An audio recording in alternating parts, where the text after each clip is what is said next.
Hello అండి, అందరు ఎలా ఉన్నారు? Welcome back to my channel Lalitha's home food. ఇక్కడైతే నేను చికెన్ దమ్ బిర్యానీ చాలా సింపుల్ స్టెప్స్తో ఎలా చేసుకోవాలి, మనం ఒక ఫ్యామిలీ అంటే 4 to 6 మెంబర్స్ వరకు సరిపోయేటట్టుగా ఈజీ స్టెప్స్ మీరు బాగా కష్టపడిపోకుండా ఎలా చేసుకోవాలనేది అయితే చూపిస్తానండి.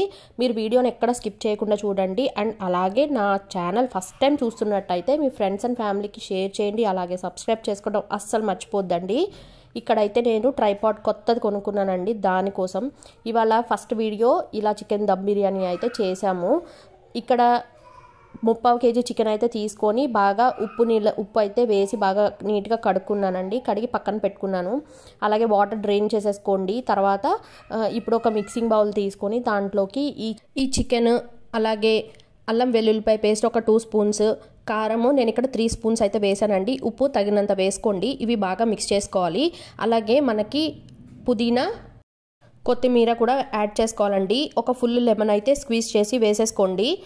ఇంకా ఇక్కడ మనకి గ్రేవీ కోసము నేనైతే ఒక టొమాటో అయితే కట్ చేసి వేసుకున్నాను. మీకు ఇష్టం లేకపోతే టొమాటో స్కిప్ చేసేయచ్చు. అయినా ఇంకా మనకి ఈ గ్రేవీ అంతా వచ్చేది మనకి అల్లం వెల్లుల్లిపాయ పేస్ట్ నుండి, అలాగే కారం, పెరుగు నుండి అయితే మనకి దమ్ బిర్యానీలో బాగా గ్రేవీ అయితే వస్తుందండి. ఇక్కడ నేను గరం మసాలా కూడా యాడ్ చేసుకున్నాను. ఒక 2.5 స్పూన్స్ అయితే వేసుకున్నానండి. ఇంకా పెరుగు 2 గరిటెల వరకు వేసుకోవాలండి. అప్పుడు మనకి టేస్ట్ అయితే బాగుంటుంది. ఇంకా చికెన్ మీకు కేజీ అయితే 3 గరిటెల వరకు పెరుగు అయితే వేసుకోండి. ఫ్రెష్ పెరుగు అయితే ఇంకా బాగుంటుంది క్రీమీ టెక్స్చర్తో ఉంటే. ఇంకా దీన్ని బాగా మిక్స్ చేసేసుకుని మీరు కొంచెం ఉప్పు అయితే చూసుకోండి. ఎప్పుడైనా బిర్యానీకి కొంచెం ఉప్పు పడుతుంది. ఇంకా మూత పెట్టేసుకొని ఒక 1 అవర్ అయితే మనం ఫ్రిడ్జ్లో పెట్టేసుకుంటే సరిపోతుందండి. మ్యారినేషన్ అయిపోతుంది. ఇంకా నేనైతే ఇక్కడ చూపిస్తున్నట్టుగా 2 గ్లాసెస్ ఆఫ్ బాస్మతి రైస్ అయితే తీసుకున్నానండి. ఇవి బాగా ఒక 2-3 సార్లు అయితే బాగా కడుక్కోవాలండి. దానికి స్టార్చ్ అయితే ఉంటుంది. దానివల్ల మనకి ఒక్కొక్కసారి అన్నం అయితే కొంచెం గంజిగా వస్తుంది అనమాట. అది మనం అవాయిడ్ చేయడం కోసం ఇలా ఒక 3-4 సార్లు కడుక్కొని చక్కగా వాటర్ అయితే పోసుకోవాలి. ఇక్కడ నార్మల్గా యూజువల్గా అందరూ ఏం చేస్తారనంటే వాటర్లో అవి బాగా మరిగిన తర్వాత ఇలా బియ్యం అయితే వేసుకుంటారు కదా, అప్పుడు మనకి చాలా వాటర్ అయితే వేస్ట్ అయిపోతుంది. ఇక్కడ నేను చూపించినట్టుగా ఇలా మనకి 2 గీతలు అయితే ఉంటాయి కదండి, 1, 2 అలా మీకు వేళ్ళకి చూపించాను. దాని మీద 2వ గీత కంటే పై వరకు వాటర్ అయితే తీసుకుంటే సరిపోతుంది. దీంట్లోనే నేను ఉప్పు, అలాగే స్క్వీజ్ చేసిన లెమన్స్ తొక్కలు అయితే ఏదైతే ఉన్నాయో అవి కూడా వేసేసుకున్నాను. బిర్యానీ ఆకు, ఇంకా బిర్యానీ దినుసులు ఏదైతే ఉంటే అవన్నీ వేసేసుకోవచ్చు. పెద్దవాళ్ళు తింటున్నట్టయితే ఇవన్నీ మీరు సెపరేట్గా వేసుకుంటే బాగానే ఉంటుంది, తీసి పక్కన పెట్టుకుంటారు. అయితే కొంచెం చిన్నపిల్లలు తింటున్నట్టయితే మీరు ఇవన్నీ వేస్తున్నప్పుడు ఒక్కోసారి వాళ్ళ పంట కింద పడి వాళ్ళు ఇరిటేట్గా ఫీల్ అవుతూ ఉంటారు. సో మీకు ఇంకా వీలుంటే అవి గ్రైండ్ చేసి మిక్సీ పౌడర్ లాగా వేసుకోవచ్చు, లేదంటే కొంచెం తగ్గించి వేసుకోండి. ఇంకా నేను బిర్యానీ దినుసులు వేసేసుకున్నాను. కొంచెం పుదీనా అయితే వేసేసుకున్నానండి. షాజీరా కూడా వేసుకున్నాను. ఉప్పు కూడా దీంట్లో కొంచెం ఎప్పుడు వేసేదానికంటే కొంచెం అయితే ఎక్కువ వేయండి. ఎందుకంటే వాటర్ మనం డ్రైన్ చేసినప్పుడు ఉప్పు అంతా కొంచెం వెళ్ళిపోతుంది కాబట్టి మనకి అన్నానికి కరెక్ట్గా సరిపోతుంది అనమాట. ఇంకా నేను మొత్తం అంతా ఒకసారి స్పూన్ పెట్టి కలిపేసిన తర్వాత ఇంకా స్టవ్ మీద వాటిని పెట్టేశానండి. బియ్యము ఎప్పుడైనా మనకి ఒక 70% ఉడికితే సరిపోతుంది. అప్పుడు మనము దమ్ అయితే పెట్టేసుకోవచ్చు. ఈ లోపు అది ఉడికేలోపు నేనైతే ఇక్కడ ఏదైతే మనం ప్యాన్ తీసుకుంటున్నామో అంటే దమ్ చేయడానికి, దానికైతే ముందు మనము ఆయిల్తో గ్రీస్ చేసుకోవాలండి. ఆయిల్ కానీ లేదంటే మనం గీతో గ్రీస్ చేసుకుంటే మనకి ఫ్లేవర్ అనేది ఎన్హాన్స్ అవుతుందన్నమాట.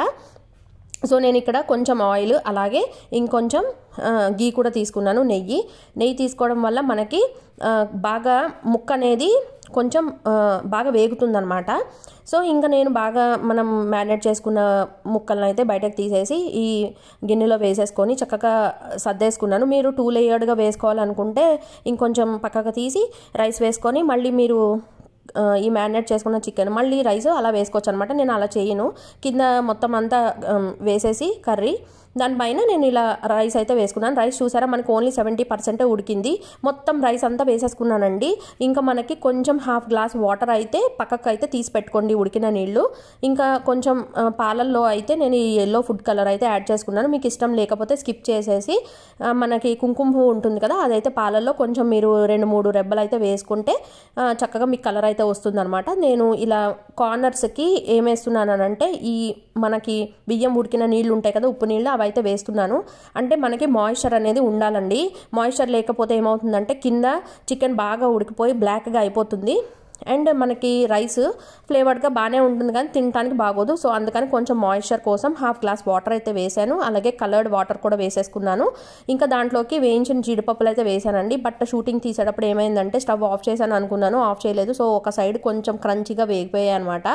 సో చూసి భయపడకండి.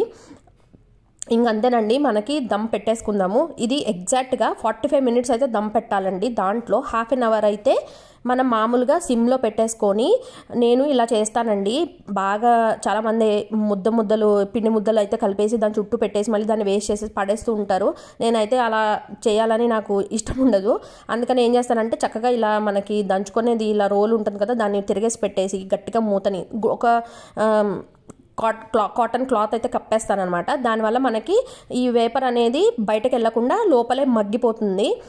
ఈ హాఫ్ అన్ అవర్ మనం సిమ్లో పెట్టుకొని చేసిన తర్వాత ఇంకొక 15 మినిట్స్ ఇలాగా ప్యాన్ మీద పెట్టి చేస్తే మనకి సరిపోతుంది. ఇంకా స్టవ్ ఆఫ్ చేసి ఒక 15 మినిట్స్ వదిలేయండి. చక్కగా పొడి పొడిలాడుతూ వస్తుందండి. చూసారా మీరు ఇక్కడ అలా మీకు ఫ్లోలోనే తెలిసిపోతుంది ఎంత పొడి పొడిలాడిందో. అసలు మనం కలర్స్ కానీ పైన ఒక్కటే కొంచెం యాడ్ చేసాం, ఓకే లుక్ కోసం, ఎంతో కాదు, నేను ఒక పించ్ ఆఫ్ కలర్ వేసాను అంతే. మీకు ఇష్టం లేకపోతే పసుపు కూడా వేసుకోవచ్చు అనమాట. అండ్ మీరు గమనించారా, ఇందులో నేను పసుపు మిస్ చేశాను హడావిడిలో. మీరు పసుపు వేపినా పర్వాలేదు, మీరు వేసుకోండి. ఇక్కడైతే నేను జస్ట్ మెన్షన్ చేస్తున్నాను అంతే. ఇంకా పీస్ అయితే ఇలా నొక్కంగానే చూసారా టక్మని ఇలా ఇరిగిపోయింది. ఎంత బాగుందంటే మనకి రెస్టారెంట్ స్టైల్లో వచ్చిందండి. మీరు ఖచ్చితంగా ఈ చిన్న చిన్న టిప్సేనండి. అంటే అమ్మో దమ్ బిర్యానీ చెయ్యాలా అని ఎప్పుడు భయపడకండి, చెయ్యండి. మీకు నిజం చెప్పాలి అని అంటే కూర కన్నా అన్నం వండే కన్నా మనకి దమ్ బిర్యానీ త్వరగా అవుతుందన్నమాట. ఇంకోటి మీకు ఇక్కడ పాయింట్ చెప్పడం మిస్ అయింది ఏంటంటే ఫ్రైడ్ ఆనియన్స్ కూడా వేసుకున్నాను. మీకు ఇష్టం లేకపోతే స్కిప్ చేయొచ్చు. ఏం లేదండి, ఒక గరిటె నూనె వేసుకొని వాటిని కోసుకొని నేను హాఫ్ ఉల్లిపాయ అయితే కోసి జస్ట్ ఫ్లేవర్ కోసం అట్లా వేసుకున్నాను అంతే. మీరు ఇందాక చూసుంటారు వీడియోలో, నేనైతే చెప్పడం మర్చిపోయాను. సో అందుకే స్కిప్ చేయకుండా చూస్తే ఇలాంటి పాయింట్స్ నేను ఎప్పుడైనా మర్చిపోతే మీకు లాస్ట్లో అయితే మెన్షన్ చేస్తాను. తప్పకుండా వీడియోని చూసినందుకు చాలా థ్యాంక్ యూ అండి. అలాగే కొంచెం సపోర్ట్ చేయండి. నేను 1/2 మైల్ అయితే రీచ్ అయ్యాను. యూట్యూబ్ కూడా మాకు టార్గెట్స్ పెడుతుందండి. 1/2 మైల్ రీచ్ అయ్యాను. ఇంకొక 1/2 మైల్ రీచ్ అవ్వాలంటే మీ సపోర్ట్ మాకు చాలా అంటే చాలా అవసరం. చాలామంది సపోర్ట్ చేస్తున్నారు, వాళ్ళందరికీ కూడా పేరు పేరున థ్యాంక్స్ అండి. కొంతమంది పేర్లు తెలియదు, మాకు కొన్ని రిపోర్ట్స్ వస్తూ ఉంటాయి అనమాట. వీక్లీ ఎంతమంది చూసారు, ఎవరెవరు చూసారు, వాళ్ళ ప్రొఫైల్ పిక్స్ వస్తాయి కానీ వాళ్ళ ప్రొఫైల్ పేర్లు రావు. సో నేను మెన్షన్ చేయలేకపోతున్నాను, ఎవరో తెలియదు అనమాట. అందరికీ పేరు పేరున థ్యాంక్ యూ అండి. ఈ వీడియో మీకు నచ్చిందని అనుకుంటాను. మీ ఫ్రెండ్స్ అండ్ ఫ్యామిలీకి తప్పకుండా షేర్ చేసి, అలాగే మీరు ఇంట్లో ఒకసారి ప్రిపేర్ చేసుకొని ఒకసారి నాకు కమెంట్ సెక్షన్లో కమెంట్ చేయండి. అలాగే మిగిలిన వీడియోస్ మన కమెంట్ సెక్షన్లో అండ్ అలాగే డిస్క్రిప్షన్లో ఉన్నాయి, చూడండి.